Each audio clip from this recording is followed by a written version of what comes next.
Welcome to MiConvert. In this tutorial, I will show you how to convert IFC files to DXF format, completely free and online. Open your browser and search for IFC to DXF MiConvert.com. Click on the first result to go straight to the converter. You are now on the IFC to DXF converter page. The interface is clean and easy to use. Let's upload a file. Click the Choose File button. A file picker will open. Select the IFC file you want to convert, then click Open. Your file is loaded and ready. You can see the file name, size, and destination format.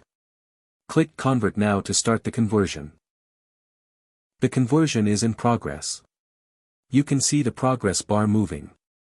This usually takes just a few seconds. Done. Your file has been successfully converted.